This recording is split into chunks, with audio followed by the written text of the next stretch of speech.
News effect 5 నెలలు కాకముందే పక్కకు వాలిపోయిన కరెంటు స్తంభం అని వచ్చిన వార్తకు స్పందించిన విద్యుత్ శాఖ అధికారులు.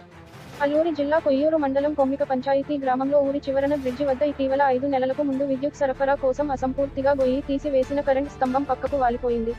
ఆ లైన్కు ఇంకా విద్యుత్ సరఫరా ఇవ్వలేదని గ్రామస్తులు చెప్పారు. స్తంభం ఇలా పక్కకు వాలిపోయినట్లు విద్యుత్ శాఖ వారికి తెలియక సరఫరా ఇచ్చినట్లయితే ప్రాణాపాయం జరిగే పరిస్థితులు ఉన్నాయి. కనుక గాలి కొడితే పక్కకు వాలిపోయేలా కాకుండా విద్యుత్ సరఫరా ఇవ్వకముందే పూర్తి స్థాయిలో స్తంభాన్ని నిటారుగా పెట్టాలని కొమ్మిక గ్రామస్తులు కోరారు. ఈ మేరకు ఈ సమస్యను గురించి అధికారులకు తెలియజేస్తూ ఏజీ న్యూస్ ఛానల్లో రావడంతో స్పందించిన అధికారులు ఈ రోజు కరెంట్ స్తంభాన్ని నిటారుగా పెట్టారు. సమస్యను తెలియజేసిన వెంటనే స్పందించిన విద్యుత్ శాఖ అధికారులకు కొమ్మిక గ్రామస్తులు ధన్యవాదాలు తెలిపారు.